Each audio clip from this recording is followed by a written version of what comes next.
Prison guards of Reddit, what is the most extreme thing you ever saw happen in your prison? A family member and I used to work at the same prison, and the prisoners knew we were related. My family member got into a minor car accident and had a few weeks off work to recover.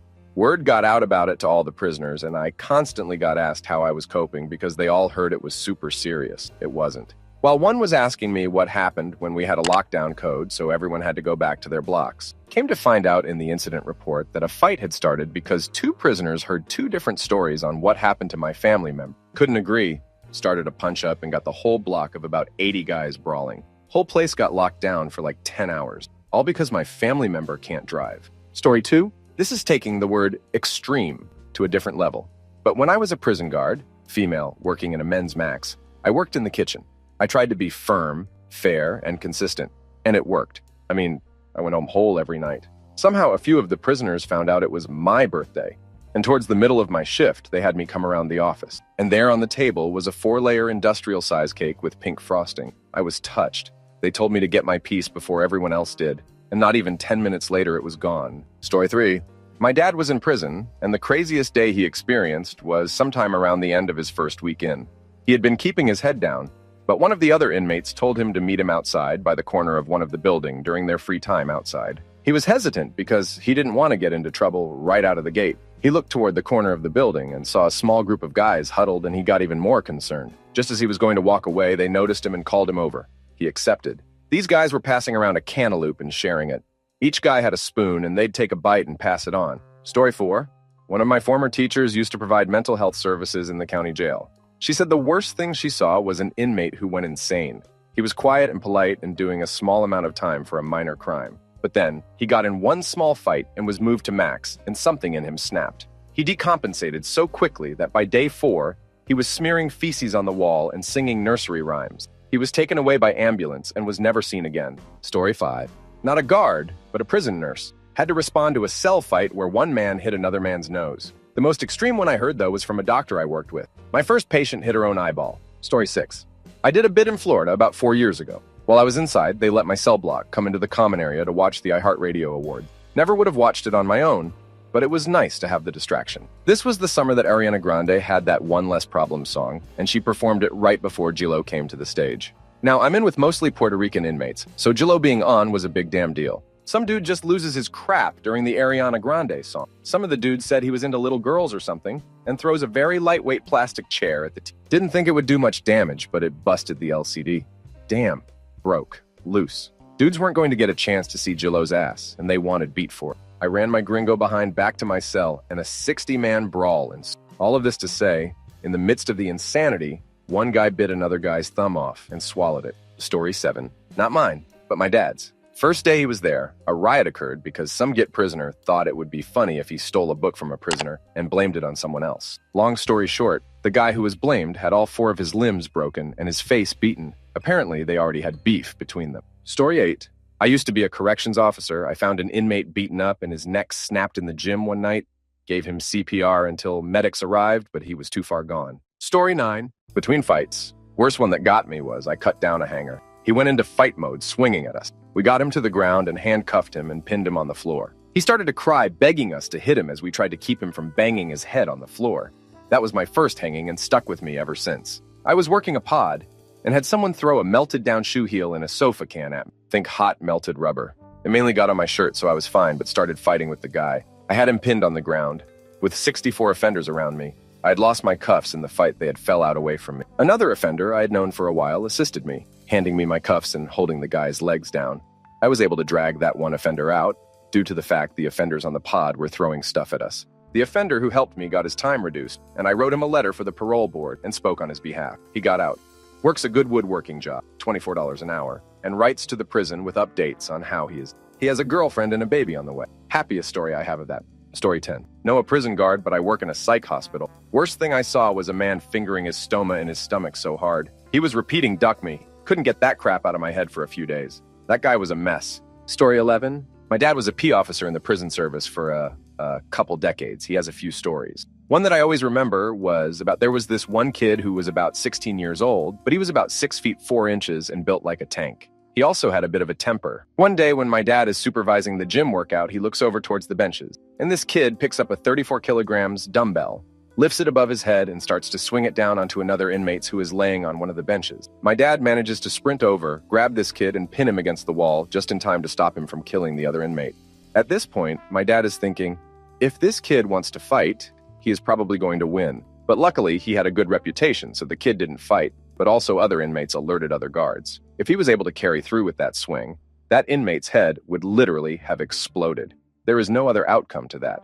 Nothing ended up happening with the kid. The prison head didn't deem it to be much of an issue because no one was hurt. So my dad brought the 34 kilograms dumbbell into the meeting to show her. She didn't care. Ignored it because it makes her prison look better on paper. Story 12.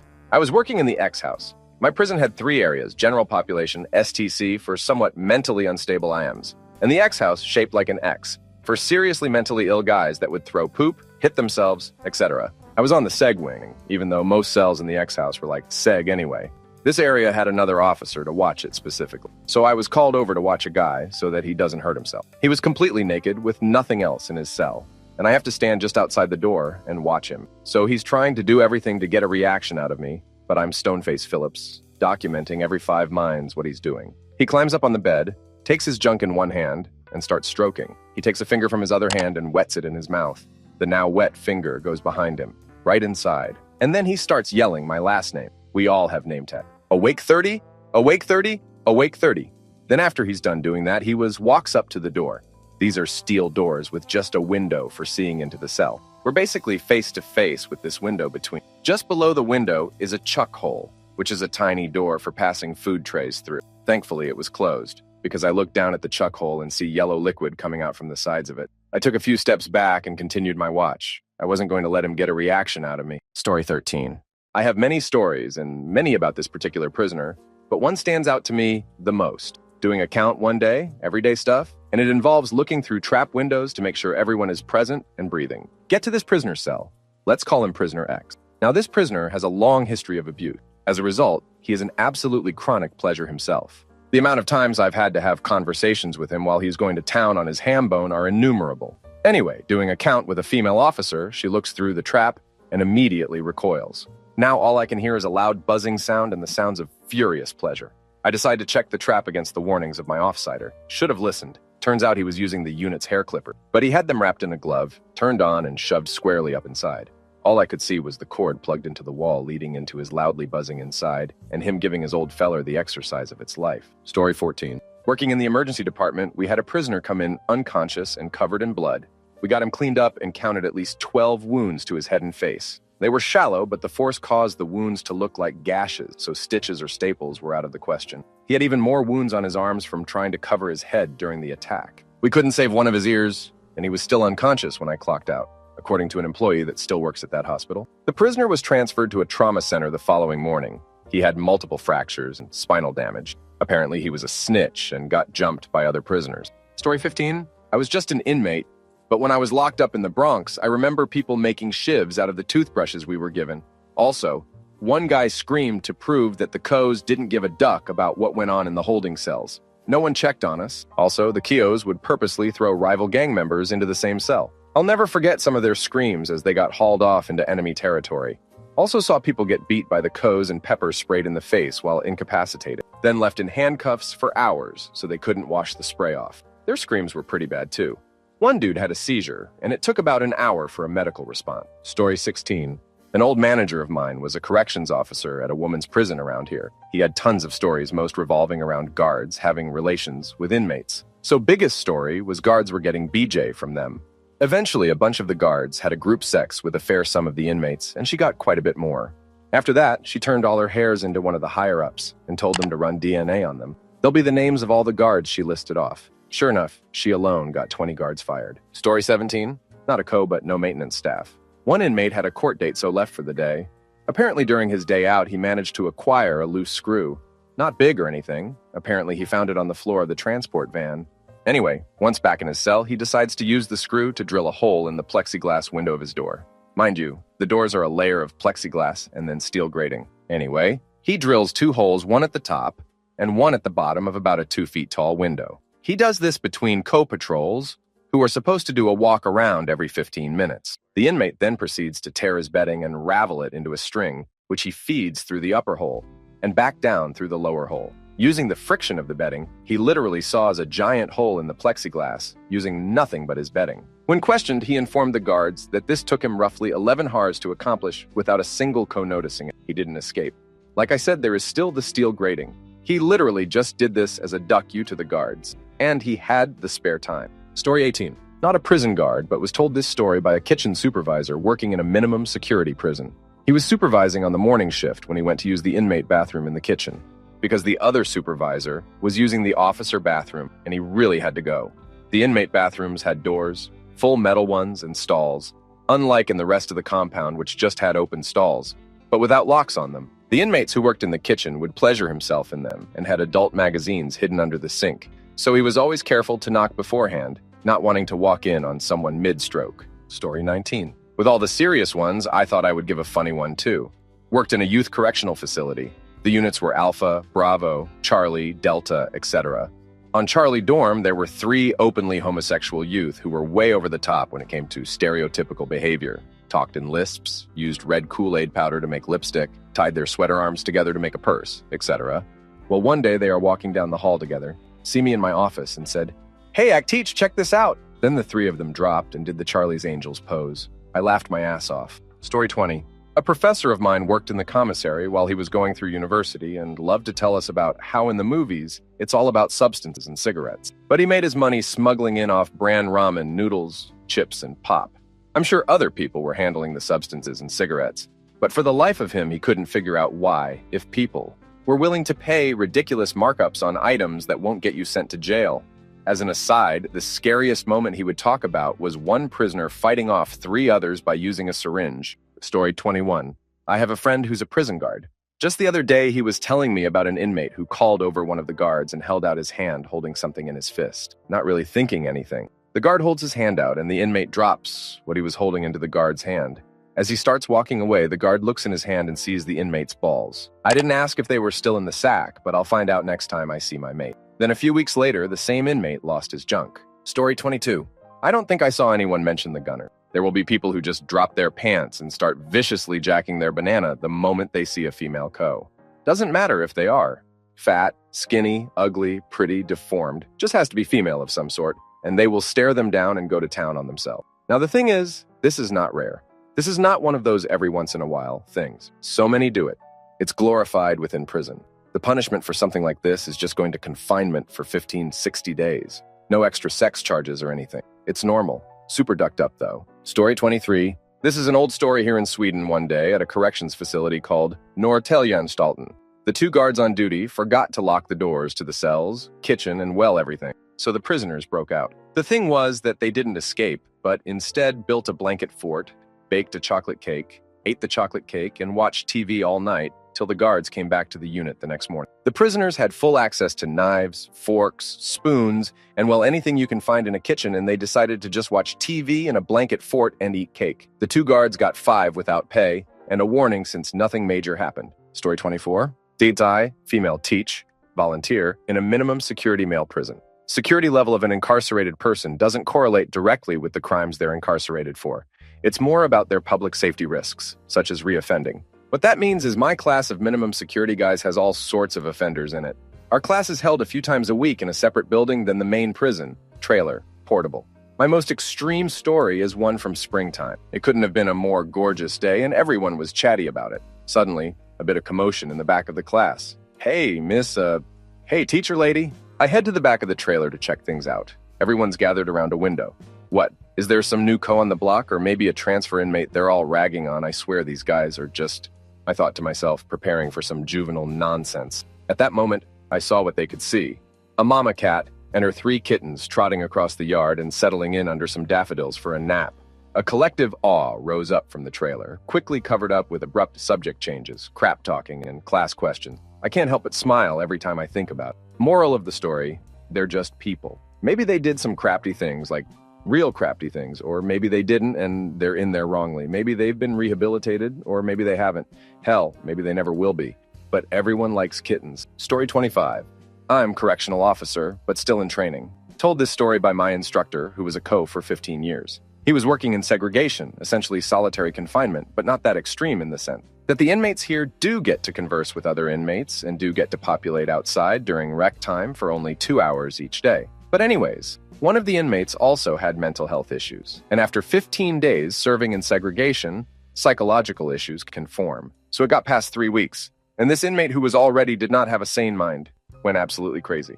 Took a razor blade and started to hit his arm. Once that happened, they have to suit up in protective gear and enter the cell with a body-sized shield. After pulling him out and sending him to medical to get treatment, he is sent back to his cell after the stitches were sewn. 2 hours pass, and the inmate takes another razor blade and starts hit his stomach. It was a cycle of him going to medical and getting stapled up, and going back to his cell to open his wounds back up until he was put in a turtle suit, straitjacket. These types of experiences aren't abnormal for mental health patients being put in segregation. Story 26. Working in the towers my first weekend, we had a lockdown situation. Rival gang member managed to get hostage with a shiv.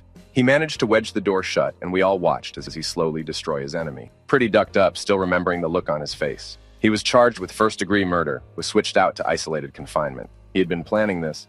I was not in charge of investigating, so all I really remember about the door, jam was a well-timed pillow on the automatic door shutting. Story 27. My dad did some time. Before he got locked up, he was into construction. For this reason, he was chosen to operate a backhoe off campus. So a guard and him are out there, and Dad was running the backhoe. Dad was so happy to be outside for a while and was having a blast when the guard told him to shut off the backhoe. The guard asked Dad if he wanted to run. Dad said hell no. He wanted to get out of prison ASAP. Then the guard tells him he's going to run into town and get lunch and leaves my dad unattended. When he came back, he brought Dad some leftover Pizza Hut. So for the first time in 3 years, he got to go out and work and eat food from the outside. He said it was the only time he was happy in prison. Story 28. I was a mailroom employee at the unit in Texas that houses death row.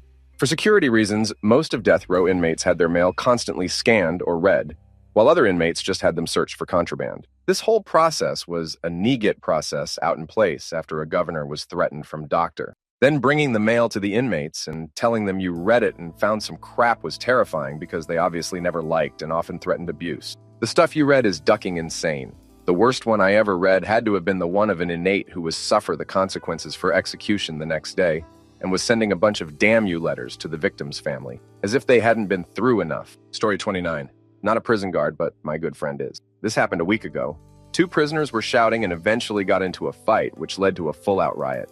Where things got extreme was they ripped a TV out of the wall to get to the electrical cables and frayed them, then got bags of toilet papers and used the cables and toilet paper to create fireballs during the riot. Small fires were all over the place, as well as the classic shanks and bludgeoning weapons. Furthermore, all the prisoners used their pillowcases with eyes cut out so they couldn't be identified and proven guilty for anything they did, which led to them really removing any inhibitions. They basically had a room full of the KKK going full riot, beat each other and flinging fireballs. When the fire department arrived, they tried using the hose to get cellmates back into their cells, which somehow wasn't working. SWAT and pepperball officers were also brought in. I was watching from outside. It was quite spectacular. Story 30. I was a co about 18 years ago at a max pen from 14 to 24-year-olds. It was insane to me that such young kids could be locked up with adults. We had a lot of construction going on in the prison, and they would bring in older convicts to do the work. One day, a young guy started talking crap to an older one, and the older guy hit him in the face with a coffee pot. Lots of cuts and lots of burns. Another time, one of the construction guys snuck a welding rod back into the prison and used it to hit another inmate. I'll never forget that. Surprisingly, he survived. I was personally involved in 2 extreme situations. One came my first night being alone after training. A group of 5 inmates jumped me. First one hit me in the back of my head and I went blind for a second. I couldn't get my bearings, but I knew I needed to get to the unit door so the guard upstairs could let me out and lock them in. I ran for the door covering my head and luckily got out. When I was trying to shut the door, which was a large steel door with bolts that shot out to lock it when it got close to being closed, I shut one of the inmates' feet in it. It crushed his foot. IDK if they were able to save his foot. He was transferred from the hospital to another facility. Then one other time, a guy didn't want to go back into his cell, so he tried to fight me. We were on a balcony about 12 feet up. Imagine a second-floor outdoor hotel. There was a line of cells on the first floor with stairs on each end that led up to a line of cells in the second floor. Anyway, he was trying to push me over the railing. We wrestled for it, but when he tried to push me off, I started hitting him. In the scuffle, he ended up trying to run and jumped over the railing.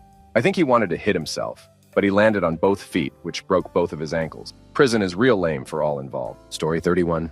Not me. but my mom is a prison nurse. She once had a dude swallow a balloon filled with substance, and it popped or leaked in his stomach and he overdosed. Story 32. Not me and not a prison guard, but one of my college professors used to teach at a prison. She was a Portuguese literature teacher for them. This happened in Brazil. She was teaching the inmates, all male, about poetry, and it was close to Mother's Day, so she told them to write a poem about their own mothers. This was in a very impoverished area, and she told us all the inmates were illiterate before she started with them. One of the inmates wrote a beautiful poem about his deceased mother that was passed right before he was arrested when he was much younger. He was arrested for hitting his father, who hit his mom and sheep hat. All the inmates started clapping and whistling because it was so beautiful and heartbreaking. But then the guards went nuts thinking they were messing around and started beating the inmates so they would shut up. Classes were canceled after that. My professor said it was all very shocking. It was a pure scene with people bonding and learning, and the guards resorted to violence without even thinking. She never went back to teach at a prison again. Story 33. I worked in a prison in Iraq. We were training Iraqis to take the prisons over. We had about 8 separate buildings, known as K-span. We had turned one over to the Iraqis just to see how they could handle it. They didn't do well. When we got the call, we were just about to get off a 12-hour shift. We were in the middle of a shift change, so both shifts were present. Apparently, the detainees thought this would be a confusing time for the guard fort, but instead, it meant we had double the amount of manpower. Back to the call, the Iraqis had lost the whole building. Their detainees had started to riot, and one cell, which contains about 20 men, was able to break a hole in the cell and escape. Luckily, there are 2 more layers of razor-wired fence they have to get through before freedom. We get a call saying they need help at the K-span. We grab tasers, riot shields, and flexi cuffs and start running. Of the 2 layers of razor wire to freedom, we are now inside the same layer as about 100 escaped detainees. From outside the fences, other guard force see us rushing into the riot and are all screaming, "Duck them up." It was a very charged situation. The run was about 500 yards. As I approach the K-span, I see the Iraqi correctional officers, ICOs, in the rec yard. They have makeshift weapons trying to defend themselves from escaped detainees and other debris from the building being destroyed. They were ducked. Detainees hated the ICOs, probably more so than Americans. They saw them as traitors, which if I were in a detainee's shoes, I would too. And now it was 100 versus 10, we can only see the rec yard, not access it. We had to run around to the entrance and go through the building to get to it. Basically, there was a riot of 100 men between us and the ISOs. We had to get the riot under control before we could help them. I was about the 10th U.S. Guard Force to show up. We immediately ran inside the building. It was chaos. Inside the K-span, there are 20 cells, 5 on the left side, 5 on the right side on 2 floors, 20 men per cell. Most cells, they weren't able to escape and were still inside. But one cell escaped and must have gotten keys as they opened about 4 more cells. All the cells on the lower right side were open, roughly 100 men. A single hallway ran the perimeter of the cells, so we sent a team of riot shields in each direction to corral the detainees back to their cells. One team went right, the other left. I went left behind my buddy, who had a shield. I had a taser.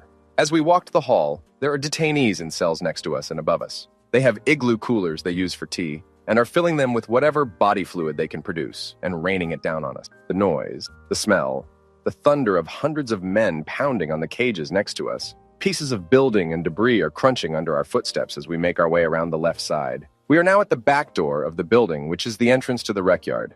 It was empty. The detainees must have realized there was no escape from the rec yard and came back in after beating the crap out of the ICOs.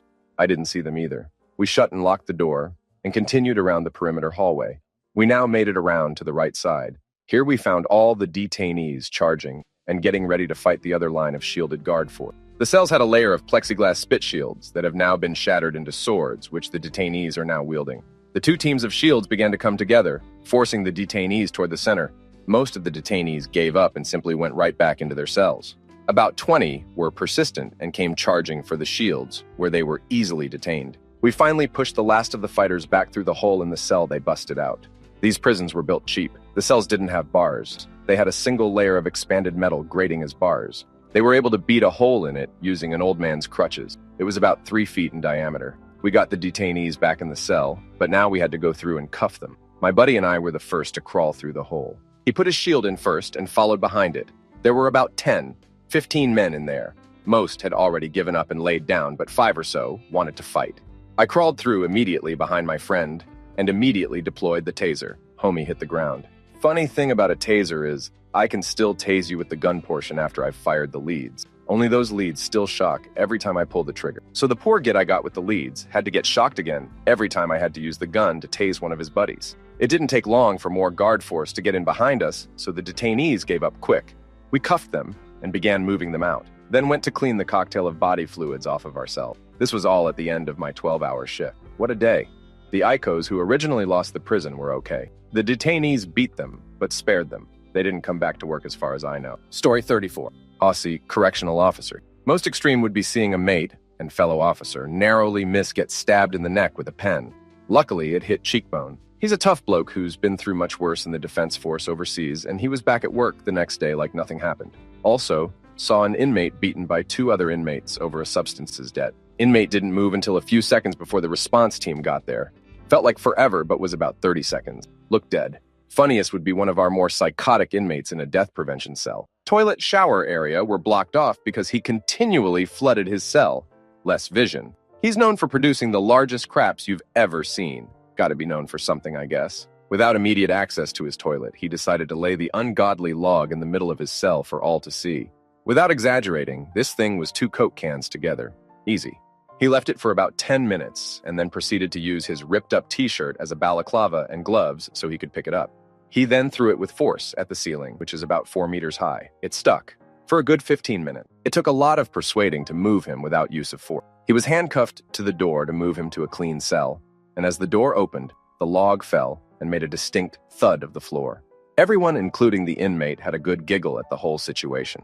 Story 35. Not me, but my stepdad's mom, we'll call her Meg, works as a prison guard, and her husband, my stepdad's stepdad, we'll call him Steve, does construction and home renovation. Steve got a job to renovate a home after the previous tenant suddenly left and the place was found trashed. Carpet was ripped up, holes in the walls, garbage everywhere, the whole 9 yards. Now it was winter at this point, and the house hadn't been heated for a while, so everything was cold. He's clearing out the junk and grabs a big bundle of rug, all wrapped up. But it's too heavy for him to get by himself, so the guy he's working with comes up and they lug it across the room and throw it out the window. When it lands down below, it unrolls a little, just enough that a hand starts showing. Steve didn't even notice until a little bit later when they're moving all the trash into a big garbage can, one of those industrial metal one, and he sees the guy's hand. He had been hit, and after that pass, never heard how, and the guy wrapped the body up in the carpet. Fast forward a year or two and they finally found the guy who did it. He goes back to jail where Meg works. It's a small town where most people know everyone else, so the guy knows it was Meg's husband who got him caught and hates her. Fast forward a few more months, and he ends up being passed. All of this because he had somehow snuck substances into the jail and wouldn't share after his cellmate saw it. Meg said she didn't feel too bad about it. Story 36. My dad was a prison guard in Tennessee. Every Thursday was pork chop day in Max. When you have nothing, you live for the little things. One day, they ran out of pork chops, and a dumb crap guard tells the back of the line, "They're all out of pork chops. The rest of you duckers are getting bologna." Minor riot with a 6-hour lockdown, 2 broken bones, and like 10 people had to be treated by the nurse. Story 37. I used to work in a minimum security prison. One inmate decided that the medical staff weren't treating his diarrhea properly or quickly enough, so his solution was to shove an apple inside. Surprisingly, this didn't work out the way he thought. Story 38. I was a supervisor at an adolescent male sex offender secure level 5 facility. Beforehand, I was a regular co there for 3 years and never saw anything more than a few fights. My first Friday evening on the job, and we had the largest riot the facility has ever had. The first it ever had. 2 kids from the same unit attacked and pinned down a staff holding sharp pencil to him. They then whistled to the other units, which triggered 2 other residents to do the same on their unit. We had 2 staff per unit, a floater, and a supervisor for 40 kids. I ended up having to call the police, so come assist. They came in with guns blazing, and the kids dropped the attempt damn quick. Story 39. Not me, but me best friend who works in a clinic for forensic psychiatry here in Germany, comparable to a prison for the criminally insane. A patient had attacked another guard out of the blue. The alarm went off. Said friend and other guards rushed in, removed the patient, and got him into an isolation cell. Now here's the horrifying part. When they got back to help their injured colleague, they didn't recognize who it was at first, and actually thought it was another patient, because the attacker completely destroyed the guy's face. Story 40. Used work as a prison guard in Japan in '88. Some tall-ass foreign-looking kid just barges in and demands to stay in a cell, even though he didn't commit a single crime. Odd, but I wasn't trying to get into a scuffle with that beast of a bod. Fast forward a day, and I see this kid with a magazine, snacks, and a beer can. He just casually cracks open while his cellmates cower in fear. Odd. This was alongside his MILF of a mom just watching over right after getting shit on by her kid. This is where it gets interesting, though. My gun just suddenly flies out to my pocket and into his hands, where he proceeds to shoot himself, and the damn bullet stops in its place midair. At that point, I just wanted him out, but thankfully his British-looking grandpa and some Arab man in a robe came to escort him out. Most bizarre day of my life. Story 41. Not a guard, but a former incarcerated person. Saw a guy get beat about a dozen times. Aluminum bat beat down during a softball game over a call at first base. Guy head sounded like a watermelon getting crushed. Saw a correctional officer get savagely beaten with a shaving cream can in sock. Brutal. A padlock in sock beating of a cell thief. Saw another correctional officer get a protein bottle full of old piss thrown right in his face. It got in his mouth. Started puking instantly. Story 42. Not in USA. I knew a guy who did some time for substances possession on a tough prison. He told me about this kid around 20 who would get harassed and beaten by one particular fellow all the time. Story 43. I was involved in a multiple convicted murderer receiving a call that his father had passed. He was stoic as he talked to his mother. After leaving the sergeant's office, I escorted him back to his cell. He stopped in the hallway and asked, "Boss, is it okay to cry?" I said, of course. We paused for about 5 minutes and he let it out. Went back into his cell after. After everything I saw, it still reminds me they are human. Story 44. I responded to a fight in the shower where an inmate pushed the other inmate over the bench in the middle of the showers, jumped on him and hit his chin. I was also a trip officer that day, so I ended up escorting him to the hospital. On the way to the hospital, the ambulance hit a deer. I also hit the deer at 78 miles per hour. It had bounced from the ambulance strike. The van was damaged, but still drove. Story 45. Not quite the same, but my aunt was a psychiatrist in a women's prison in the 70 AS. They had a change of warden from someone reasonably reasonable to someone who was extremely unreasonable. One of the things she instigated was a work program to help landscape a garden for the prison. Naturally, a number of the prisoners decided to sign up with the change to be outside. However, it wasn't until after they'd signed up that they found out that it was replacing their usual rec time, meaning they had no breaks and more work. The warden was insistent that she have a flower garden for the prisoners to enjoy, as it would be calming. It just so happened to be facing her window. So diligently, the lady prisoners worked and planted flowers ready for the coming spring. So, along comes spring, and during the time that the flowers had, well, flowered, the warden had been on a 2-week holiday. She came back to a lovely view from her office window. "Duck off," spelt in begonias in 10-feet-high font. Story 46. Not me, but my dad, who was a warden for years. Dad opened up a prison that was developed by a for-profit incarceration company, and it was quite the crap show when my dad was brought on. Even the construction had problems. Things like you could see from the men's showers directly into the women's showers and vice versa. He had entirely new staff, new to correction, fresh out of the academy, besides him and his second. Anyway, the week the facility opened, the week they got inmates, Dad's second comes into his office. "You've got to see this, Tom." "See what?" "I'm busy, Bob. You really have to come down and see this." Dad goes down to the block, and inmates aren't exactly rioting, but they are all out of their cells, refusing to follow orders, talking crap, getting worked up, and Dad's green staff is cowering in the control room. 300 inmates are pressing into the doors, getting loud and rowdy. My dad looks at the situation, his staff, his second, says, "Stay on my 6, and wades in. All the instigators are at the front of this crowd, but Dad doesn't engage them at all. He elbows his way through, goes straight to the back where there are inmates who don't really give a crap, but like to watch the ruckus. The leaders of the proto-riot are stuck on the other side of the crowd, and my dad starts shouting command. "What are you doing out of your cell when we are on lockdown? Get back to your cell for roll call," etc. People at the back start to disperse, and that gains momentum until it's just the few instigators. And now you can deal with the handful left, plus they lost all their supporters. My dad is either really brave or really stupid, but prison stories are still my favorite. Story 47. From my co-brother. Some guy hit his head open and wouldn't cuff up to have the nurses help. He was being absolutely combative and going crazy. He covered himself. And the cell he was. He told my brother he was going to pass and to tell his family he loved him before passing out and apparently actually almost dying. He said it messed him up for a good while. Story 48. I was doing the rounds in my unit, supervising inmates that were utilizing the exercise area, indoor. As I rounded the corner to the basketball courts, I heard some commotion. I head toward the commotion, straight down the hallway, turn to my right. Through the mesh, I catch a group of about 12 or so inmates carrying a young, brown-haired male towards some gym equipment with a sock in his mouth. I call a code and I begin to corral these individuals into position, and my mates join me in de-escalating the situation. Story 49. I'm not longer a co, but worked for approx 5 years. Thank Gia, that's over. I was advised to move an inmate from strip to a different cell. Strip is an area that inmates that could harm themselves are placed and only given a smock suit. Also referred to as a turtle suit, the inmate was acting irrationally by growling at me and shaking the bars. I called classification back and told them due to safety, I will not move the inmate by myself. I also advised my supervisors of the same. Usually they'd get a group of 4 guys and do it as safely as possible. This LT shows up that thinks he's hot crap and says he'll move him himself. I'm like, whatever, go ahead, but I already knew it was going to go downhill. The LT opens the cell door and the inmate pushes him and runs past him butt-ass naked. I start chasing the inmate down a hallway corridor.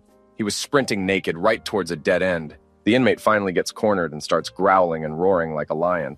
Being cornered with nowhere to go, he charges towards me. I used his forward momentum and dump him right on the floor. The inmate is still fighting and trying to bite me and hit me. The LT is just standing there like a git. Finally, my friends show up to help. The inmate fought for a good 30 minutes until he was injected by something by the EMS crew. He fought so hard he ended up breaking his ribs and ankle. He flailed violently, just threshing everywhere. Turns out he had received a substances that was laced with some bad crap.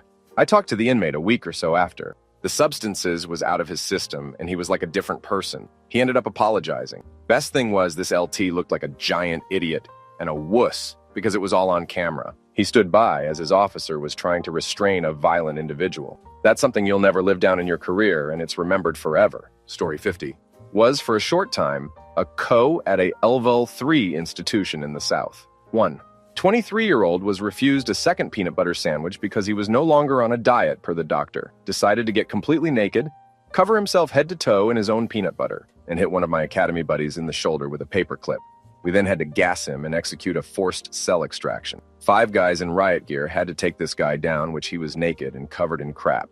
This was my second extraction. Inmate was insulted by another and decided to retaliate by putting a cup of Vaseline in the microwave and then threw in the guy's face, leaving him with serious third-degree burns on his face and in his mouth. Dude got his eye socket caved in shortly after that. 3. We held most of the cutters in the state. Story 51. Former state, federal, female corrections officer here. I saw a key fight among 2 male inmates in the common area of the housing unit.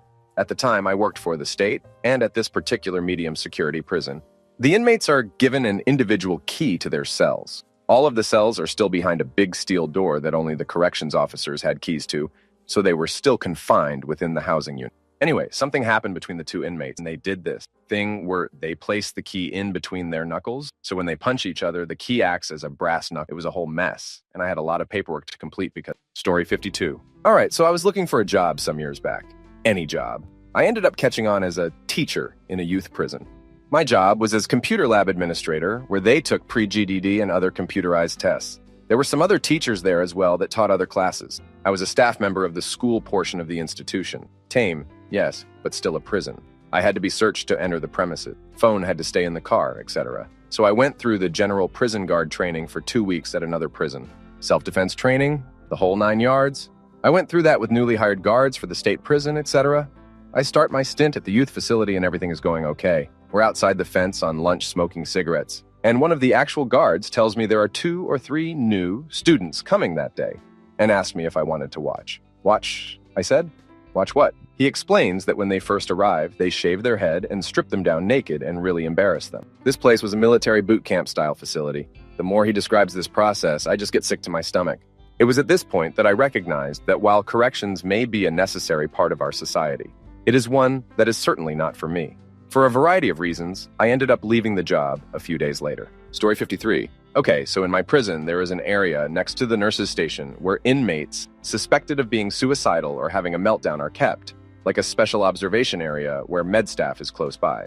One Valentine's Day, I was on that post, and the nurse on duty was a pretty decent-looking woman in her late 20s, early 38s. We'll call her Jennifer. While I was doing the rounds, she comes running out of the special observation area. I tried to ask her what was wrong, but she just runs past me into the bathroom. It turns out an inmate had taken his poo and written "Jennifer, be my Valentine" with a big heart around it on the window of his cell. Story 54. Probably not the most extreme. That would be the fight where I thought a guy was dead. But I have a few. Worked a segregation unit for crazy inmates. One of the guys made crap paper mache with his own feces and newspaper to form like turd Play-Doh. He covered his door and food hatch with it. Another time it was popular to make crap bombs, but filling a Halls drop Ziploc bag with feces and urine, let it ferment for a couple weeks. Then when someone you don't like walks by, slide the bat under the door and stomp hard with your foot. Boom! A reeking 20-feet streak of excrement on the floor and your victim. I have more, but these 2 come to mind first. Story 55. Nurse at a women's prison for a year or so. Inmate cut in line, for her bunk's microwave and put her ramen in. She got that microwave to the face about 30 seconds later. Had a psych inmate who chronically swallowed things. Forks, batteries, hair barrettes, razor blades. They were allowed to shave their legs. Well, after that incident, she didn't get to anymore. More fake seizures than I can even count, which isn't extreme, I guess, but incredibly annoying. Most of the prison was bunkhouses, similar to what you see in Oyton B. But some of our older areas did have actual cells. Had an inmate not come out for like 2 weeks, cells were open for Gen Pop. They were supposed to come and go to their jobs and group meetings. After so long, we have to do an extraction, where the guards suit up in gear. It was my first extraction. I was on hand because they may use fox spray. I laughed at first because she was like an 80-pound Philippine woman against 4 dudes and 2 women in near riot gear and fox spray. Then my jaw dropped because she took them on and nearly ducking one. My eyes still water thinking about it because the fox spray definitely hit all of us to some extent. I've never flushed more eyeballs in my life. Had an inmate keep coming in with yeast infections to sick call. She kept denying activity or anything that could be the cause. Finally got the truth of it. She had made a sex toy out of Jolly Rancher candies. It took a lot of education to get her to understand that sugar inside is a no-go. Story 56. Mine is from a closed asylum. I was pretty young, about 19, and checked in for my first shift ever. I went to the door and rang the bell. There was an electric lock which opened remotely, but the door was also held with some sort of cautionary chain higher up, so it only opened about 5 inches. Anyway, I press the bell, the door swings open and is caught by the chain. Into the crack pops a head of a goblin, the craziest welcome I've ever got. Stayed in the job sometime before starting my studies. The guy welcoming me was the serial self-mutilator in residence who had just hit his head. Usually there was a door to cover the frame, but it was left open for him. About the guy. He was friendly to other people, but really was hell-bent on hurting himself. I ended up picking him up once when he jumped through a window. Another time I went after another patient for a second, and the guy immediately bolted to the nearest pine tree, caught some cones, and ate them before I could catch him. For anyone thinking inhumane practices, this was decades ago, and people were really just protecting the guy from himself. Story 57. For almost a decade. Worked segregation and psychiatric units for most of it. In the segregation unit, some guys are supposed to be allowed to rec together, and some are supposed to be kept separate for their or others' safety. 2 inmates that had been heard threatening each other were accidentally let out together. In the 90 seconds from the time their cell doors opened to the time we stopped the fight, one of the inmates had knocked the other down, kicked his head and stomach. Story 58. I worked in a county jail for several years. And the main one I remember was we had a mentally ill woman who stayed with us for a while. She was not one for personal hygiene in the least. During one altercation, she had removed every article of clothing and was screaming at a female officer, then stuck 2 fingers inside and scooped out enough yeast to throw at the officer. Luckily, it missed the officer and splattered on the wall. Then she laid down and shoved her dentures inside, grabbed her lips, and screamed, "My pussy wants to talk to you, know?" Funny thing was the dentures then got stuck in the mesh that was inside for whatever reason. So then, at the hospital after successful removing the dentures, she then snatched the dentures from bedside tray and shoved them back into her mouth, still covered in yeast. It looked like she had been eating cottage cheese lmao. Story 59. My sister worked for 1 week only at the state prison as a nurse and quit. Why? There was this 20-year-old who got in trouble with the wrong sort. So for a substances charge, he was caught with a bigger amount he had planned for a party. He got thrown in with the major offenders for possession with intent to distribute. War on substances, right? So he goes and joins a gang like you do when you go to jail. They decided to use him. He was beat so much that he decided to jump at the top bunk and land on his knee. Story 60. We had one guy who was having extreme mental health issues. So policy is, we put them in observation and someone has to watch them 24 hours a day. Anyways, after we had gotten him into the observations, all they have is a mattress and a safety smock. He had razor hidden under his toenail was missed, and he pulled it out and proceeded to pull out his balls and play with them. The officer watching him then called a medical emergency, and we then ended up taking him to the hospital to get everything fixed. And we then put him in thetic restraints and placed him into a medical-induced coma to prevent him from hurting himself more. Story 61. I've got lots, but I will start with my facility had several cell configurations. This happened in a 24-man tank. There was one inmate that repeatedly stole from the other inmates and was caught red-handed. He was about to get his ass beat when one inmate stepped in to defend him. He reasoned that since all the stolen items had been recovered, that the thief should be cut some slack. The rest of the tank went along with it, but decided that if he was caught again, that the inmate who defended him would have to take care of it himself.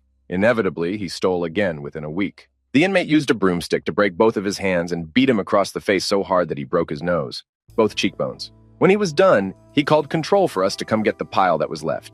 The guy looked like a male orangutan in the face with the big flat cheek pads. His eyes were swollen shut. His tongue was so swollen that he couldn't fit it in his mouth.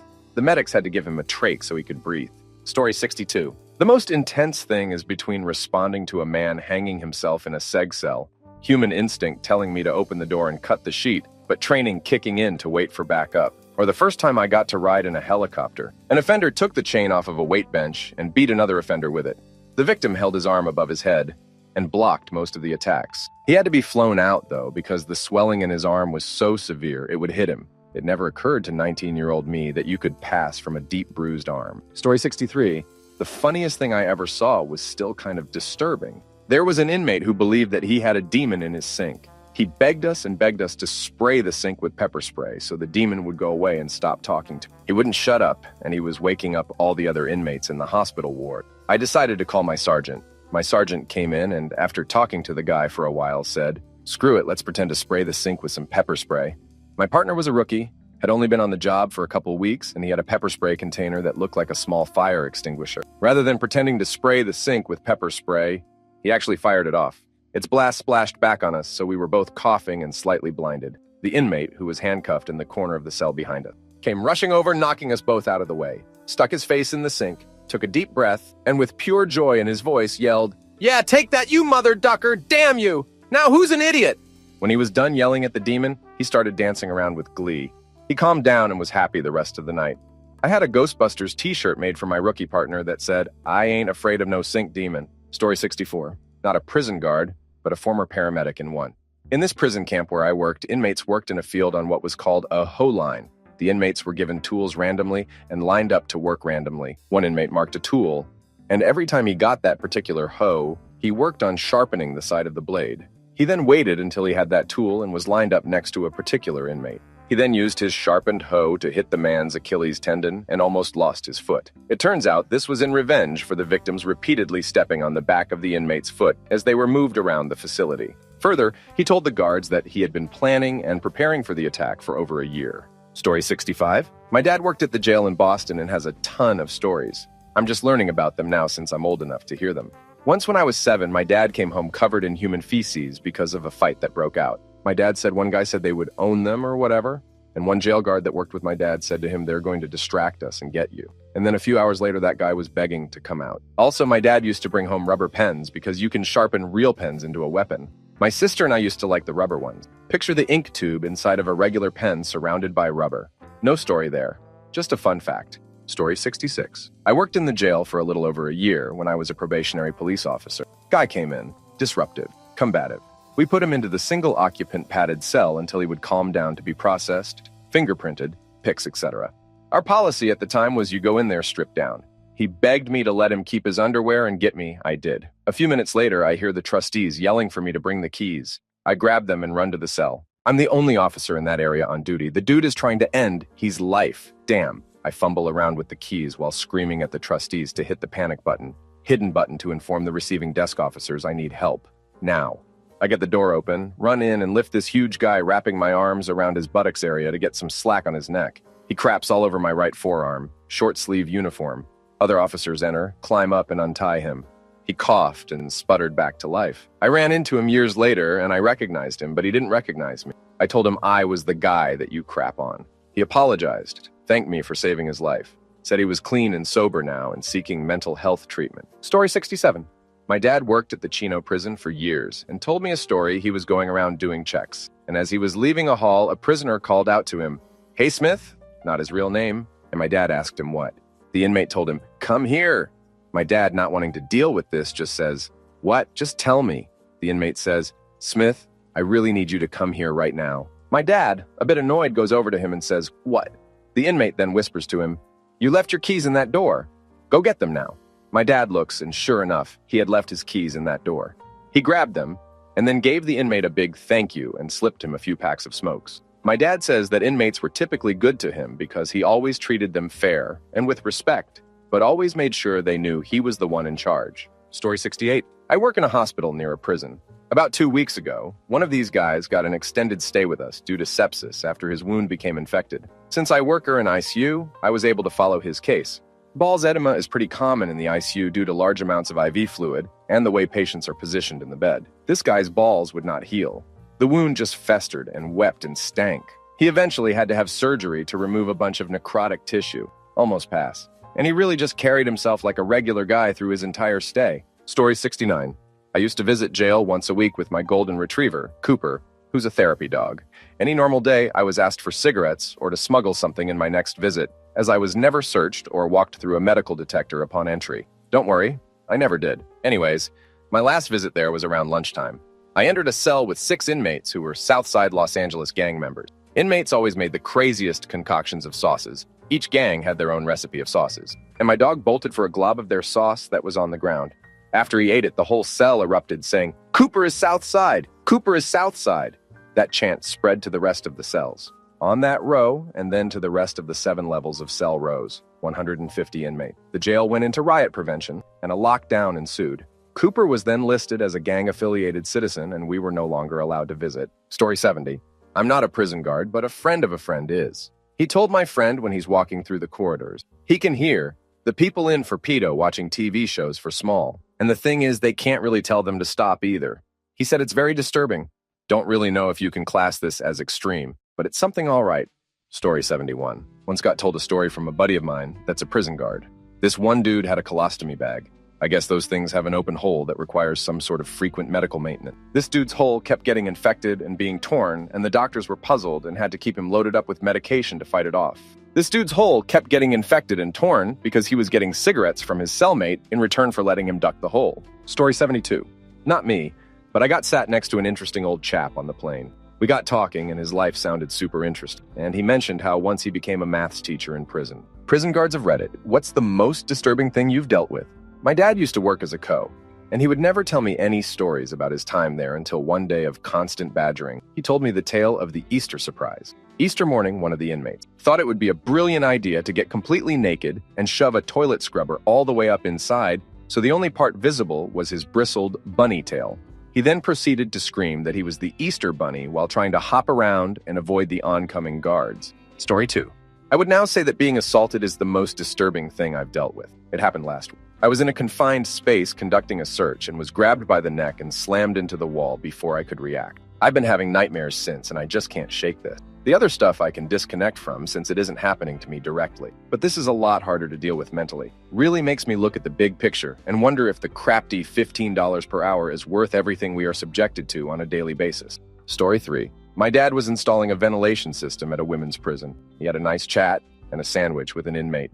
After they said goodbye to each other, a guard told my dad that the woman was sentenced for life because she hit her husband and he passed. This happened in 78S, and my dad was working under very lenient regulation. My dad and his co-workers were merely told not to interact with the inmates, but there were no significant consequences for them if said interactions happened. Story 4. Oh boy, here we go. Trying to contain that situation with nothing more than Oki spray and gloves was a pretty grim welcoming to corrections. I try not to look at their charges because I find it hard to treat them the same after I find out that they are abuse offenders. Almost every time an inmate is polite and seems like a decent enough person, I end up hearing their case in the news and it is abuse charges. During a strip search, an inmate used his hands to make his butt cheeks say, "Excuse me, sir, but do you have a breath mint?" But by far the most disturbing thing is the complete lack of accountability. 90% of these guys have convinced themselves that they are the victims and have done no wrong. Never accountable for anything, and have a sense of entitlement that is more frustrating than anything to deal with than any other aspect of my job.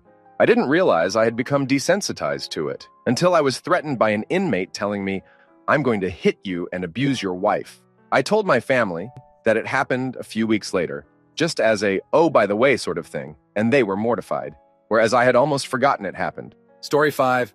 I knew a prison guard at Winson Green in Birmingham, and he said the most disturbing thing about Fred West was how jovial he was. The officers kept forgetting and laughing at his jokes and stuff, and then thinking, this guy abused his own daughter. Story 6. Not a prison guard. I work directly with the mentally ill patients, so this one guy's been pacing in his cell for a while, back and forth in front of the door. He stops me and starts chatting. I didn't understand him. He squats and digs something out of inside and starts chomping on, licking this thing. He shoves it back up inside and pulls it out again, continues to lick and suck on. I ask him, "What the heck was that?" "A orange peel. I eat them, crap them out and suck on them, then swallow it." Story 7. Not really disturbing in a traditional sense, but still made me uncomfortable. I'm a co at the Denver complex for the Department of Correction, seeing James Holmes, the Aurora Theater shooter, come through our processing after getting sentenced. I'd seen this man's face and heard the stories for 2 years on TV, but seeing him in person just slapped me in the face with a weird sense of reality. I don't really know what I expected, but it was pretty disturbing to me personally. If that doesn't count, then seeing an offender hanging from a sheet in their cell. Story 8, former prison guard. I had to escort a new prisoner to medical. I had no idea why until we got to medical. He had bandages all over both legs, and he walked stiff-legged, couldn't bend his legs. When he sat down, the nurse started removing bandages to expose rotted flesh. He was an addict and was injecting in his legs. His legs were so swollen and gangrenous that the smell almost put me down. When he tried to bend his right leg, the skin split. The doctor looked at me and immediately called for another guard to come to the room. I asked what was wrong, and she said, "You're going into shock. I need you to leave before you pass out." Surprised at what she said, I protested, but she demanded that I leave. On my way out, I started to feel lightheaded. I looked in a mirror and noticed that I was sheet white. Story 9. I work closely with all the prisons in the state. There's one notorious inmate who likes to pleasure himself and throw his semen in everyone's face. Fellow inmates, guards, it doesn't matter. He's not strict to semen, sometimes piss and crap, just whatever he can get his hands on. Story 10. Not a guard, I was an inmate. This guy who was on the new, his first time in prison, not jail, decided to use the shower out of turn. Unwritten rules. He soon after was informed of his mistake. Not a big deal if you're new, and you only do this once. The next day he does so again. He wasn't in there for about 30 seconds when Bear walks in behind him. I hear Bear say, "Boy, you was told," and then came screaming and sobbing and screaming. 5 minutes later, new guy was bare-assed running to the bubble begging for help. The correctional officer, says, "Well, he did warn you." New guy was taken to medical and I never saw him again. I got tons more. Story 11. My friend's mom was a prison guard when I was younger. We went there our whole class, and she told us about how inmates would break down mentally. One story I remember her telling multiple times. She was on night shift and was suddenly alerted by screams of help. The screams came from a cell, and her being careful, she looked inside the door window. There, in the farthest corner, an inmate was on a chair screaming, pleading for help, and trying to avoid something on the ground. Mom, "What's wrong, inmate?" Inmate, "It's the chickens. Please get them out," while still standing on the chair, jumping and crying. Mom, "What chickens? Where are they?" Inmate, "Everywhere. Please get them out." So friend's mom opened the cell door and guided the invisible chickens out. The inmate calmed down, but as friend's mom closed the cell door, he screamed, "You forgot one." So she went back in and got the remaining chicken. Note, the inmate in this story was a big-ass biker dude. He was probably on substances, but I think it's a fun story. Story 12. Not a corrections officer, but I was an inmate in what they call gladiator school here in Florida. It's all inmates under 24 years old and with less than 20 years on their sentence. It's called gladiator school because if you don't know how to fight, you most certainly will learn. Fights go on all day long, so much that the sounds of fists to faces become as common as the birds chirping outside. The gang stuff was where things got really nuts. Attacks being scheduled so multiple in different dorms are being shanked simultaneously. People being hit with padlocks in socks or on the end of belts, at least a weekly occurrence. Some of the shanks, though, were baffling. It was really scary what these inmates could procure inside the walls of this state prison. Story 13. One of my old roommates worked in the county jail.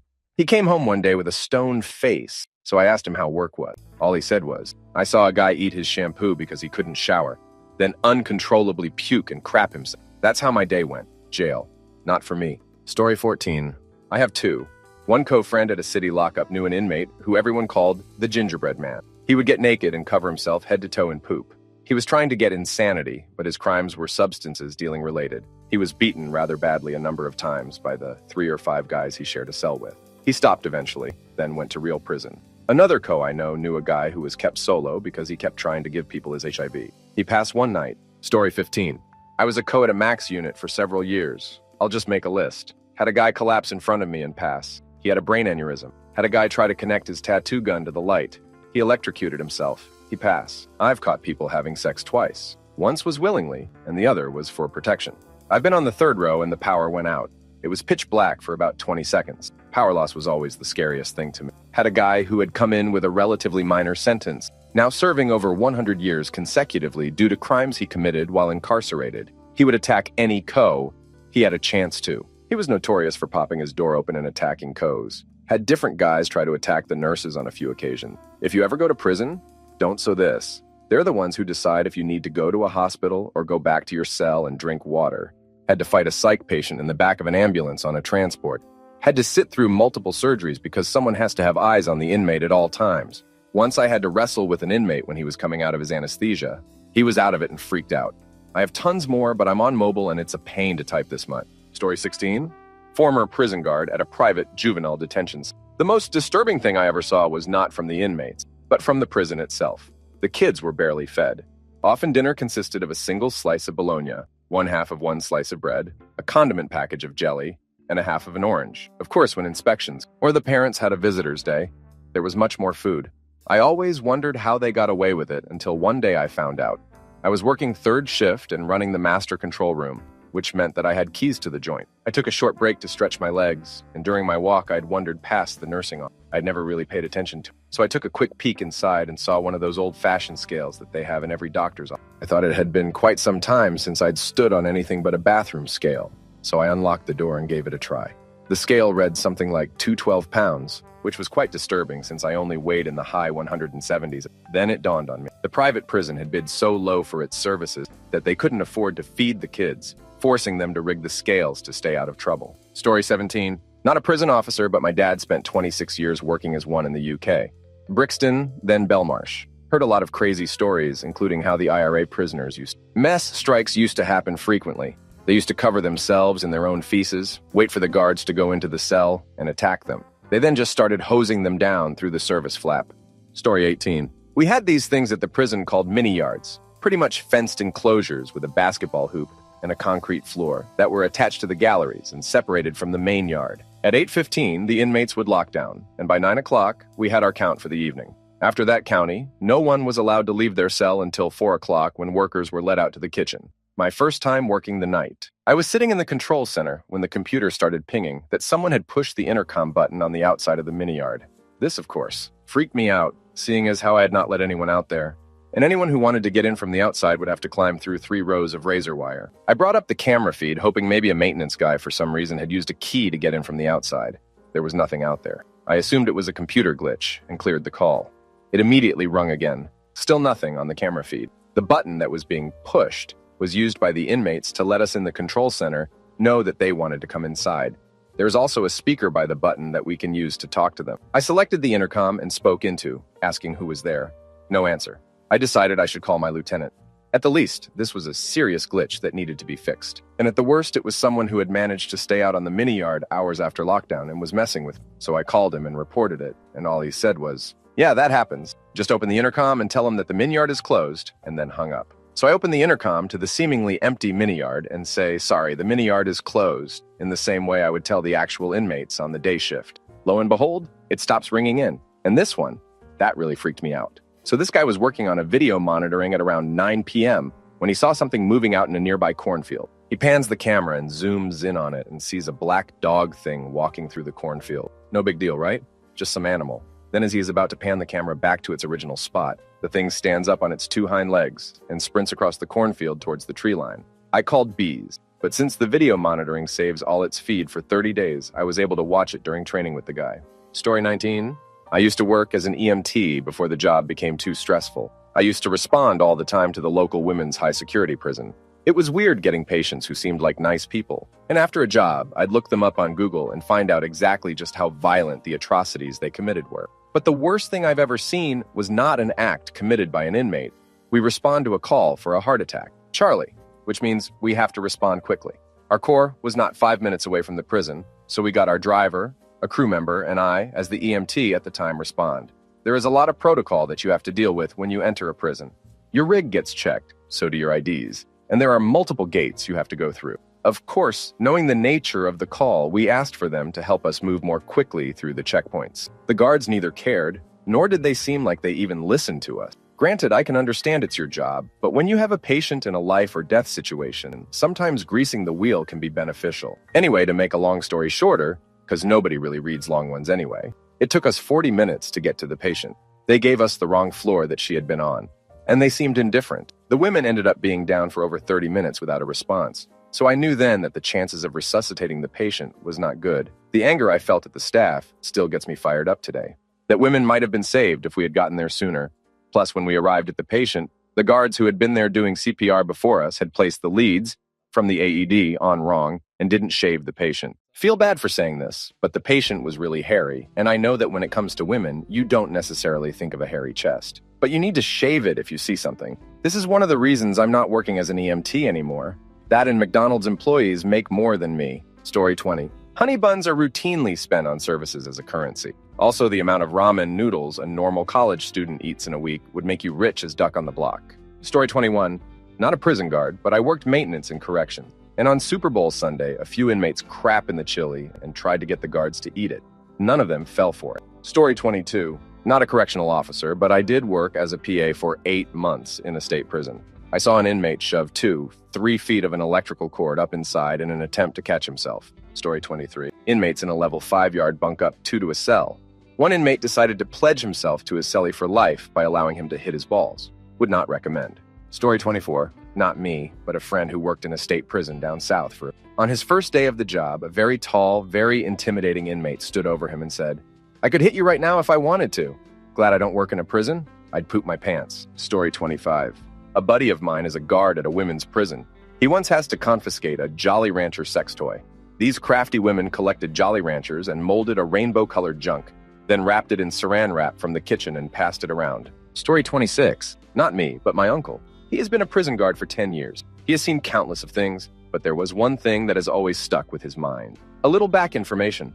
My uncle is a chill guy. He is the kind of dude that would give inmates more minutes on the phone to call with their wife, provide them with a little extra comfort when they had it dire. Think solitary confinement, and was overall a human among imprisoned humans. This, of course, made him gain respect from the inmates, as he treated them like humans. However, in his last year, he substituted for one of his colleagues one night, and that was when crap went crazy. 5 inmates had very carefully planned out a breakout, which required a hostage. As they had some respect for my uncle, they didn't want to do it to him, and therefore specifically chose a day that he wouldn't be there. But yeah, they wanted to break out anyway. And if you set something in motion, you can't stop a roller coaster when it has already started going down. So they took him hostage, and one of the inmates said, while holding a gun to my uncle's head, "You aren't supposed to be here. Why the heck are you here?" My uncle was shocked. Quite logical if you ask me, and the other inmates made a run for it. However, 2 of them, the hostage, were shot in the knee, and that is when the inmate stopped the escape. Uncle made it out alive, had 2 paid weeks of, and went on a de-traumatizing holiday with wife. Story 27. I don't work corrections, but I still respond to local jails to complete assessments for inmates on death watch. Arrived just in time for sheriffs to locate a pass-in. After watching security footage, they discovered another inmate was beat him while they were ducking and the guy hit him on accident. Story 28. I'm not, but my friend used to be. He left. It got too much. He worked in the highest category prison, the worst of the worst. He told loads of stories, but the one that sticks with me was the time an inmate who was in prison called for help to see a doctor. The guards asked why, and he wouldn't say so. They said no. He kept on calling and they kept on asking why, and he wouldn't answer, so they kept saying no until he got real desperate. He didn't say anything. He was just curled up on his bed when he lifted the sheets up and there was blood everywhere. He'd been abused with some sort of instrument, and they tried to lost his junk. Brutal. Story 29. Inmate heated coffee and baby oil in cup for several minutes, then threw in dorm officer's face. I will never forget the screams of the officer, who unfortunately lost his eye. Story 30. Psych patient, after placed in an observation cell, pulls a razor out of inside. Multiple bad fights. Had 2 guys working with him help him walk the half-mile to the front gate. Worst by far was a SEG inmate slipping his cuffs, removing an officer's bean slot bar, big chunk of iron with a prong on the end we used to open slots in the cell doors to pass trays through, handcuff inmates, and beat him, was one of the first responders. I quit shortly after this one. Story 31. I had a professor who was previously a corrections worker who had a mentally ill man lay his junk out on the food tray. Door, magic portal. And she instinctively stepped back and kicked the tray door magic portal closed. If he'd been a little slower, he would have been a few inches shorter. Story 32. I worked at death row prison. We housed death row, ultramax to minimum security, and we had a special kind of inmate who was always in and out of ultramax, the special needs prison down the road. There was 4, all within a 10 minutes drive. I will never forget this inmate, inmate G. He was always self-harming and causing problems to us and other inmates. One very busy, short-staffed day, I was assigned the ultramax unit. I dreaded walking in that unit as I normally worked Unit 5, which was medium security, so it wasn't a big hassle. Anyways, we are busting our assess off getting showers done, and getting the inmates to the rec yard on top of delivering trays one at a time, only one pie flap open at a time. And inmate G is up to his usual banging on the door and screaming. He wasn't getting his meal fast enough. He decides to set a small fire by making a stinger, paperclip or even notebook wire folded over to plug into the socket and have one end stick out to get hot. This is how they make their ramen noodles, and lights paper on fire. The Ultramax unit is set up so if anything is plugged in an outlet that sells power gets tripped. I go and put the fire out in front of his cell and write up a disciplinary report on him. The whole unit is banging on doors and screaming. Because inmate G has no power, water still works, and the other inmates are trying to get him to shut up. So with me having the most tenure, I get voluntold to go stop it. Everyone stops but inmate G. I radio in for someone else to assist, as 2 officers must handle an inmate in this unit at a time.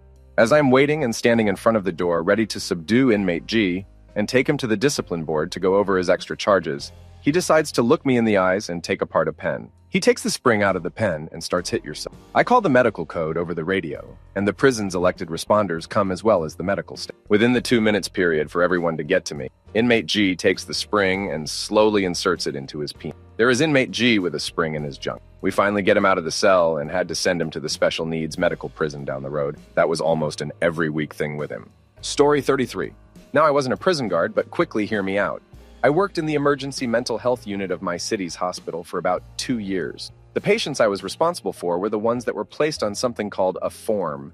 Most patients were on a Form 1, which meant they had recently tried to harm themselves. These patients were not allowed to leave the hospital and were essentially prisoners of the hospital. If they just made a beeline for the door to run, police would be called and they'd be arrested. So anyways, on with the story.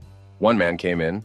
Kind of imagine a biker-looking fellow, big beard, leather jacket, ripped jeans, big boots, etc. So he came into the hospital complaining about his leg and that it was in pain. So the one nurse examined him and ended up sending him to me and placed on a form.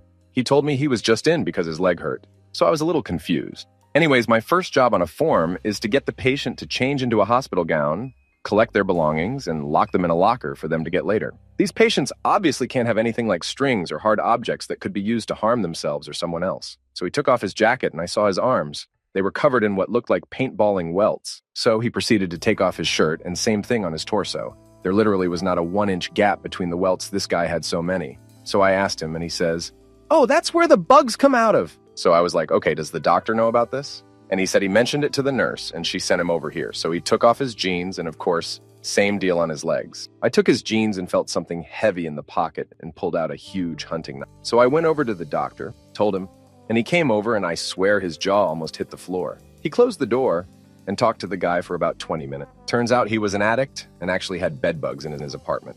Story 34. I'll give you one. This is a Texas Max prison. Hazing is a big thing in Texas. The new guy always gets picked on. I was a newer officer to administrative segregation, an area of the prison where people are locked in their cell 23 hours a day. So naturally, all the hazing happened to me. On this particular day, I was at the control picket, where the switch to all the cell doors are, and I kept hearing a loud yell that went like, "Oh, way!" and an asterisk thud, thud, thud, asterisk, over and over. I looked at my coworkers and they didn't seem concerned about it, so naturally I asked them, "Guys, what the hell is that?" My coworkers, "Dude, that guy might be having a stroke or something. Go check on him." I was kind of panicked. I ran over there to make sure the guy was okay. Big mistake. There was a guy in his cell who pleasured himself. The oh-boo sound was him moaning while he did it, and the thud sound was his junk banging against the shelf. He was absolutely abusing his junk. It was damn disturbing. I've never seen anything quite like it. My coworkers knew about it. He did it on a regular basis, and they thought it would be funny for me to see him doing it. Every time I worked on that wing and heard, ooh, thud, thud, thud, I knew to stay the hell away from the cell. Worst part about the whole situation was I did the same thing my coworkers did to me to another rookie about a year later. Well, 6 months go on, and it was time for an institutional shakedown. We do a cell search on every cell. This guy's cell happens to come up. No noises. Cool. So, I go by his cell and notice this foul smell. I pull him out and lock him another spot. I go in his cell and his sink has got this rotten, disgusting liquid inside of it, filled all the way up, with his ass toy of a spoon next to his sink. His entire cell smelled horrible. Later on, come to find out all his food he was served to him, since he's in seg, his trays are brought to him. He dumped in his sink, filled it up with water, and let it ferment. That's what he ate. Rotten soup. Story 35. My father had already worked in the adolescent remand detention center for a couple years, but one day he had to cover for the security officer, whose primary job is to transport inmates from their cell to the security hearing, and then to carry out a punishment if needed, bring them to solitary, etc. My dad gets to work in the early AM, grabs his traditional morning cup of joe, and checks out the list of inmates to transport. A nice and easy one, he thinks to himself as he reads the first inmate's name on the list. Let's call him Carlos. He knows Carlos from the kitchen, where he cleans and occasionally serves food. My dad, nor any of the other co's, had ever heard of an incident involving Carlos, and nobody seemed to have a problem with it. Caffeine in hand and a hop in his step. My dad walks up to Carlos's cell. where Carlos greets him with a half-hearted smile. My dad says, "Good morning," and walks with Carlos to the security hearing. He sits Carlos down across the table from the board members, who would soon decide the inmate's fate. My dad sits himself down in the corner, reveling in the rare chance to relax and enjoy his coffee before the long day. Fast forward a few questions into the meeting. Discovered on security tapes that at 05 hours on Wednesday the 5th, inmate #079 washed his dirty shoes in the coffee maker and then went on to make coffee for the day. Upon further questioning, the inmate admitted to having washed his shoes in the coffee maker on a daily basis for the past several months. Cue the most epic spit take of my father's life. Needless to say, Carlos's reputation tanked that day. Story 36. I'm a correctional officer of just over 4 years, Lieutenant. Nothing surprises me anymore. I think a lot of us are that way. Kind of numb from daily exposure to a society that works nothing like the one I live in outside of work. I'll share a couple stories. One time, I was putting leg irons on a guy and I smelled what I thought was a fart. As I sarcastically thanked him for crop dusting me, I pulled his left pant leg up to secure the other part of a restraint device. A turd fell right on my hand. It takes a second to process the fact that someone literally just crap on you. Lots of crazy people in prison, lots of addict. One instance that sticks with me is when I walked into a unit and caught a dude smoking K2. As soon as I saw him, he started seizing out and fell and hit his head on the concrete floor. That sound. It runs a chill down my spine just remembering the dull crack followed by vomit. A couple months ago, one of my friends at another facility ended his life. He always seemed so happy. Coping mechanism, I'm sure. I never even knew he was suffering. I would have been there for him. Any way I could have. A couple days ago, one of my officers passed on the job. I wasn't working shift. His partner worked to revive him for 15 minutes until EMTs arrived. We're still reeling from this one. Having to run a facility while grieving a dude who should be there is a strange feeling. He was constantly ducking with me, and I loved it and hated it. I almost feel like this is some crazy joke, and he's going to pop back into Central and call me a dumb mother ducker for falling for it. He was my brother. Rip Jenkins. We love you. I'll see you Wednesday. Story 37. Not myself, but my stepfather just retired from working at a prison. His favorite story to tell people who ask what kind of attitude or mindset you need to have to work there is about himself when he was first starting off. He says that he was going into a room where multiple inmates hang out together, and he was looking for a specific inmate to take to medical for some reason. Well, a rather large Bubba-type inmate and 3 of his friends circled my stepfather. The Bubba asks him, "What would you do if we held you down and I got up and you?" Meaning he would abuse him. He said in his mind he was scared, but he didn't show it. He stood tall and looked him in the eye and replied, "One of us will pass trying." The large Bubba inmate stepped back and another guard outside the gate started telling at them to get away from the guard. After that, he said he had no problems with any of the scary inmates. He said in his prison, as long as you didn't treat the inmates like they were trash, they wouldn't disrespect you. And if something happened, you'd have to stand your ground or they would know you were weak. Story 38. I worked county corrections for a decade and I've seen some truly disturbing crap. A few that stuck with me had a mentally ill man get arrested and brought into our facility. He was saying some pretty off-the-wall things, so the sergeant had us strip him down to his birthday suit and place him in the padded cell so he couldn't harm himself. Fast forward a couple hours, and this guy's mental state, combined with the substances he used, was rapidly deteriorating and becoming incredibly violent. This guy suddenly believes he has diamonds embedded inside. He believes if he can get them out, he can bribe us with the diamonds and we will set him free. Slowly but surely, this guy starts shoving his hand inside. We are well into night shift and don't have the staff to do an extraction, so we call for backup from the street deputy. Backup is 30 minutes out. This guy manages to get his entire fist inside halfway up to the forearm. He then rips his hand out really fast. He immediately shoves his hand right back up and pulls out again. He repeatedly does this while backup arrives and gets suited up into PPE. Extraction plans are laid out for a forcible removal to the hospital. EMS units are on standby. While everyone is stacking up on the door, this guy goes for the gold. We enter the cell. The guy starts fighting us. We manage to pin him to the floor and restrain him. Every one of us is covered in this guy's crap. Doctor had came in and forced him under with a sedative. EMS put him on a gurney to the hospital. Guy ended up surviving with a one-way ticket to the state hospital mental ward. Story 39. My wife works as social worker in a juvenile detention center here in Brazil. At first, she often told me about the youngs that she attend to, and told me cases that made my insides frozen. First is the case of a kid. He was kidnapped by tribal natives that was in war against some miners near Amazon. Then later after rescued, he was never the same. Started with substance. He was jailed because he and some companions robbed a car from a client that passed. Story 40. An inmate in segregation got very upset that he didn't get some paper a co promised to get him on first shift. Ducker lost of his own big toenail and hit his arm with it. Story 41. Not a guard, but I used to do service work in a federal prison. First week working in the prison, I'm with an escort in the United States Penitentiary, which is the big boy house. I'm with the escort walking outside while the inmates are in the yard, a fenced-in area. And then I start hearing a bunch of noise. A second later, I hear, "Get down! Get down! Get down!" followed by a nice "p'koo" from a rifle shot. While this was happening, my escort threw me and himself to the ground and waited till he heard the all clear. There was a fight in the yard, and the tower guard fired off a warning shot.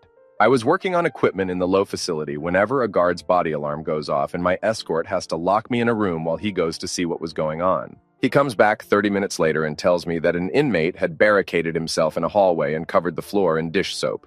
The inmate's reason: he just got moved from the medium facility and didn't like that the housing units were open bunks instead of cells and wanted to go back. Not an inmate situation, but sort of disturbing still. I was working in the USP whenever they were doing a generator test. Lights went off as expected, but they didn't come back on. The generators didn't engage, and they were unable to switch back to outside power for some reason. The problem, aside from no lights to do my work by, was that the gates were all electric. I was stuck in the facility for 3 hours that day, locked in someone's office. I was on the clock, though, so it wasn't too bad. I get a call that one of the machines is malfunctioning, and I go to check. The problem is obvious. An alignment pin is missing. Not misaligned. Gone. It was a solid metal pin, about 4 inches long and slightly less than a dime circumference. A great prison weapon. I had to visit all 8 of the machines like this one in each facility after this discovery. 5 were missing. They found about 3 buried in the ground. They use a big electromagnet pulled behind a tractor to pull metal shivs out of the ground. It's really neat. And I think found another 2 stashed in a couple bunks. Story 42. Guy sculpted a parrot out of his own poo. He would place it on his shoulder and talk to it all the time. After 3 days, the smell was unbearable. On the 4th day, he refused to come out of his cell for a shakedown. He kept threatening to hit his parrot if we came in his cell. The second we opened the door to extract him, he grabs the poo parrot off his shoulder and bites the head off and chews it. That is probably the craziest, nastiest thing I've seen. Story 43. 1. I can kind of answer, though I must admit this was one of my old university campus security guards when I was in halls. Not me personally. She told me that she used to work in a British prison, and there was a new, young guy who had just started working. Basically, he pissed off one of the huge, muscular prisoners, and the prisoner held a grudge. So at one point, the guard was on his own, and the prisoner pushed him over. When he was on the floor, the prisoner basically stamped on his head a few times before he could restrain.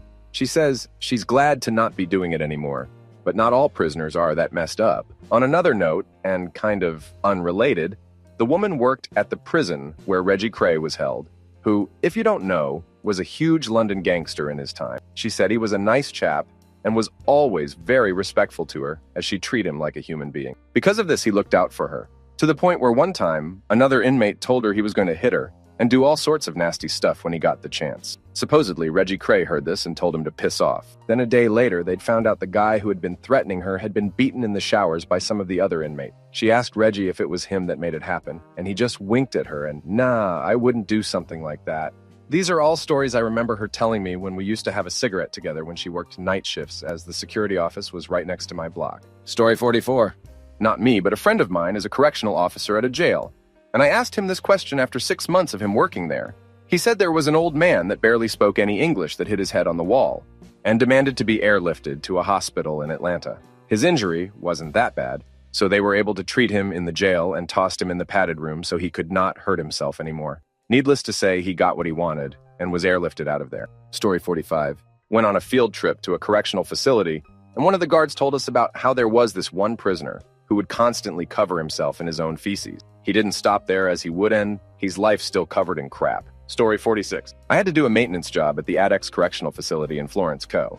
If you're unaware with this prison, it's known to be the highest security prison in the world, housing people such as the Boston Bombers and other high-profile criminals. But we were escorted by 3 prison guards throughout the facility, and they said that nothing really happens there, since all the prisoners are on such high security lockdown. Although the normal high security prison next door that we walked through was extremely nerve-wracking, and the guards wouldn't tell us everything, but had a few bad stories. The guards also all wore stab vests, which they said didn't really help, since now the inmates just aimed for the face and neck. Story 47. I was going through my jail ops class after academy and heard a backstory to a guy I had arrested a few times for shoplifting prior to the academy.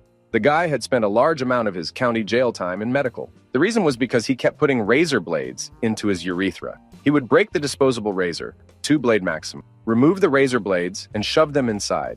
He would do this for days.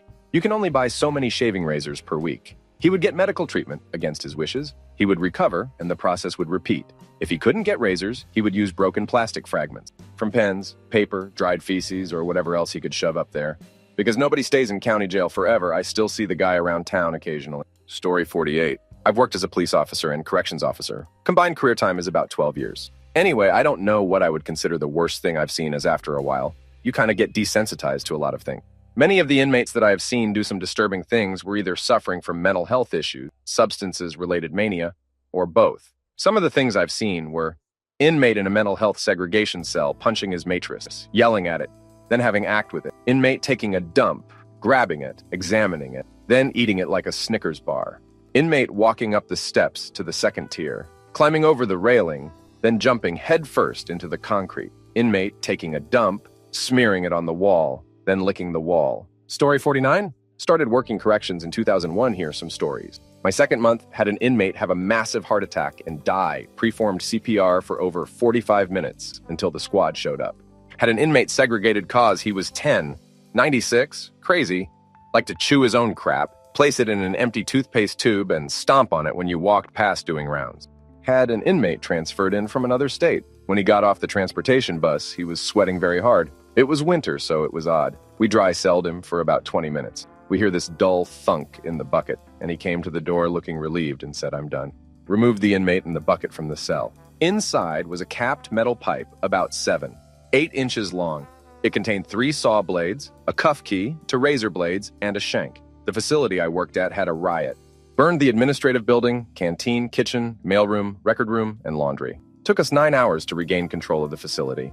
I was slapped with institutional need and spent 2 weeks locked in a pod, sleeping in a bunk, showering in a day room, and eating bag lunches. I left after the riot, had some PTSD issues, but it's all gone full circle. I now am a deputy sheriff. I have more stories if y'all want more.